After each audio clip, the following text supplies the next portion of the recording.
ప్రస్తుతం రాజకీయ వర్గాల్లో ఒక చర్చ జోరుగా జరుగుతా ఉన్నది. మరి మాజీ మంత్రి ప్రస్తుతం మేడ్చల్ ఎమ్మెల్యే మల్లారెడ్డి టీడీపీలోకి వెళ్ళబోతా ఉన్నట్టు మరి అక్కడ ఆ ఎవరైతే మరి టీడీపీ పెద్దలు ఉన్నారో వాళ్ళతో మంతనాలు జరుపుతా ఉన్నట్టు ఒక ప్రధానమైన వార్త మనకు కనబడతా ఉన్నది. ఒకసారి మనం చూసే ప్రయత్నం చేద్దాం.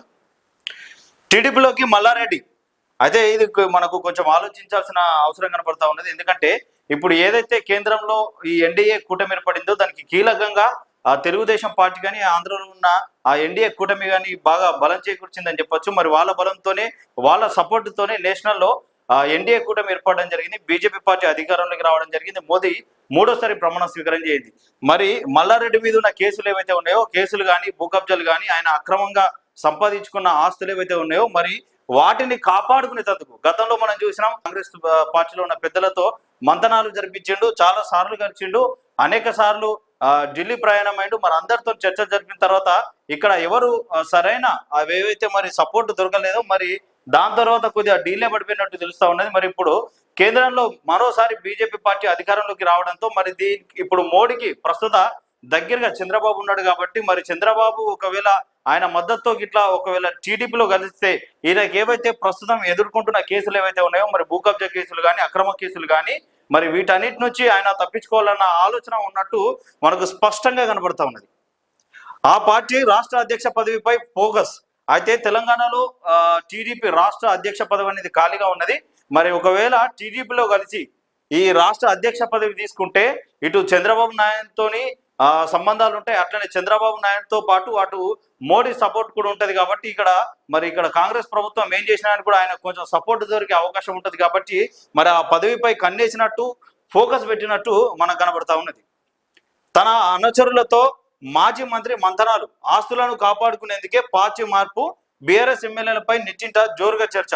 అయితే ఇప్పుడు మనం ప్రస్తుత పరిస్థితి చూసుకున్నట్టయితే పార్లమెంట్ ఎన్నికల్లో బీఆర్ఎస్ పార్టీకి గుండుసున్న రావడం జరిగింది. ప్రధానంగా కనబడే పోటీ ఏంటంటే కాంగ్రెస్ వర్సెస్ బీజేపీ మధ్య జరుగుతూ ఉన్నది. మరి ఆ కాంగ్రెస్ వైపే బీఆర్ఎస్ లో ఉన్న ఎమ్మెల్యేలు చూస్తా ఉన్న పరిస్థితి కనబడుతూ ఉన్నది. మరి ఏవైతే ఈ కబ్జాలు ఏవైతే ఉన్నాయో కేసులు ఏవైతే ఉన్నాయో మరి వాటి దృష్ట్యా మల్లారెడ్డికి మాత్రం ప్రస్తుతం కనబడేది మాత్రం టీడీపీ పార్టీ అన్నట్టు స్పష్టంగా కనబడతా ఉన్నది. ఎందుకంటే ఇక్కడ రేవంత్ రెడ్డిని గతంలో విమర్శించడం కానీ తిట్టడం కానీ ఏవైతే ఉన్నాయో మరి వాటి దృష్ట్యా ఇక్కడ ఆ పెద్దలు మల్లారెడ్డికి సపోర్ట్ ఇవ్వడం లేదు, పార్టీలోకి నిరాకరిస్తున్నారు. కాబట్టి మరి టీడీపీలోకి వెళ్ళాలా, రాష్ట్ర పదవి తీసుకోవాలన్న ఆలోచనలో మల్లారెడ్డి మాత్రం స్పష్టంగా ఉన్నట్టు కనబడతా ఉన్నది. మరి బీఆర్ఎస్ ఎమ్మెల్యేలు కూడా కాంగ్రెస్ పార్టీలో చేరబోతా ఉన్నట్టు దాదాపుగా 12 నుంచి 20 మంది ఎమ్మెల్యేలు కూడా కాంగ్రెస్ పార్టీలో పోతా ఉన్నట్టు స్పష్టంగా కనబడతా ఉన్నది. మరి అది కూడా దాదాపుగా గత కొద్ది రోజుల నుంచి ఎలక్షన్ కంటే ముందు నుంచి జరుగుతున్న చర్చనే కానీ మరి రాబోయే రోజుల్లో ఎవరెవరు వెళ్తారనేది మనం చూడాల్సిన పరిస్థితి కనబడతా ఉన్నది. సైకిల్ నుంచే పొలిటికల్ ఎంట్రీ అయితే ఏదైతే మరి మల్లారెడ్డి పొలిటికల్ కెరీర్ ఉందో, రాజకీయ ప్రస్తావం ఉన్నదో అది తెలుగుదేశం పార్టీ నుంచే ప్రస్థానం కావడంతో మళ్ళా ఇప్పుడు తెలుగుదేశం పార్టీ ఏదైతే మరి ప్రస్తుతం జోరులో ఉన్నదో మరి దాంట్లోకి వెళ్ళబోయే ఆలోచనలో మల్లారెడ్డి ఉన్నట్టు మనకి ఇక్కడ కనబడతా ఉన్నది. తెలుగుదేశం పార్టీ నుంచే చామకూర మల్లారెడ్డి తన రాజకీయ జీవితాన్ని ప్రారంభించారు. తెలంగాణ ఏర్పడిన తర్వాత 2014లో టీడీపీ తరఫున మల్కజ్గిరి ఎంపీగా పోటీ చేసి విజయం సాధించారు. ఆ తర్వాత టీడీపీ ఎమ్మెల్యేలు టీఆర్ఎస్ చేరడంతో 2016లో మల్లారెడ్డి కూడా కారెక్కారు.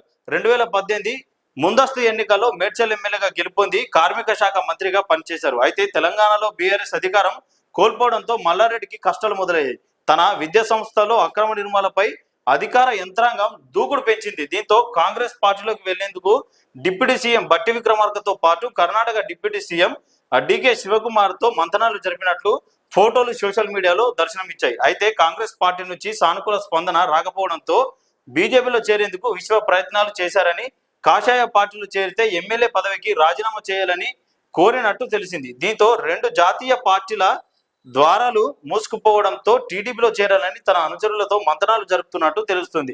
ఇక మల్లారెడ్డికి ఆప్షన్లన్నీ మూసుకపోయినాయి, గేట్లన్నీ బంద్ అయిపోయినాయి. ఇటు కాంగ్రెస్ వైపు కానీ అటు బీజేపీ వైపు కానీ గేట్లన్నీ బంద్ కావడంతో మరి టీడీపీలో కలిస్తే ఆ టీడీపీలో ఉన్న ప్రస్తుతం ఆ ముఖ్యమంత్రి కాబోతా ఉన్న చంద్రబాబుతో ఆ సంబంధాలు ఏర్పడితే చంద్రబాబు ద్వారా నుంచి అన్నా మరి బీజేపీలో ఏరవచ్చు, లేకపోతే ఆ సపోర్ట్ తీసుకోవాలన్న ఆలోచనలో మల్లారెడ్డి కనపడతా ఉన్నాడు. ప్రస్తుతం మల్లారెడ్డి ఏవైతే అక్రమంగా సంపాదించాడో కబ్జాలు చేసిండో వాటిపై తెలంగాణలో మాత్రం అధికారులు దూకుడు పెంచిరు. ఎక్కడెక్కడైతే మల్లారెడ్డి కన్నేసిండో కబ్జా చేసిండో వాటన్నిటిని వెతికి తీసే పనిలో అధికారులు పడ్డారు. మరి అందుకే మల్లారెడ్డికి ఏ ద్వారాలు లేక ఇక టీడీపీ ద్వారా తెలుసుకోబోతా ఉన్నట్టు కనపడతా ఉన్నది మనకు. చంద్రబాబుతో సన్నిహిత సంబంధాలు. తెలంగాణ తెలుగుదేశం పార్టీ అధ్యక్ష పదవి ఖాళీగా ఉండడంతో మల్లారెడ్డి ఈ పదవిపై కన్నేసినట్లు తెలుస్తోంది. టీడీపీ జాతీయ అధ్యక్షుడు చంద్రబాబుతో ఆయనకు సన్నిహిత సంబంధాలు ఉన్నందున అధ్యక్ష పదవిని పొందాలని చూస్తున్నట్టు తెలుస్తోంది. అయితే మల్లారెడ్డి టీడీపీలోకి వెళ్తున్నట్టు తన అనుకూల సోషల్ మీడియాతో విస్తృతంగా ప్రచారం జరుగుతుంది. దాన్ని మల్లారెడ్డి అధికారికంగా ఖండించకపోవడం గమనార్థం. ఒకవేళ మల్లారెడ్డి టీడీపీలోకి వెళ్లేందుకు ప్రయత్నించకపోతే పత్రికా ముఖంగా కానీ సోషల్ మీడియా వేదికగా ఖండించేవారని పొలిటికల్ సర్కిల్లో చర్చ జరుగుతూ ఉన్నది. నిజంగానే మల్లారెడ్డి టీడీపీలోకి వస్తున్న చర్చ బలంగా జరుగుతూ ఉన్నది. మరి దాని మీద మల్లారెడ్డి ఎందుకు స్పందించడం లేదు, ఎందుకు ప్రెస్ మీట్ పెడతలేడు, ఎందుకు మాట్లాడతలేడు అని చెప్పేసి ఆయన మాట్లాడకపోవడానికి ఆ పార్టీలో చేరబోతా ఉన్నట్టే పూర్తి సమాచారం ఉన్నట్టు తెలుస్తా ఉన్నది. మరి చూడాలా రాబోయే రోజుల్లో ఒకవేళ మల్లారెడ్డికి ఇట్లా టీడీపీలో కలుస్తారా లేదంటే బీఆర్ఎస్ పార్టీలోనే ఉంటారా అనేది మాత్రం మనం చూడాల్సి ఉంది.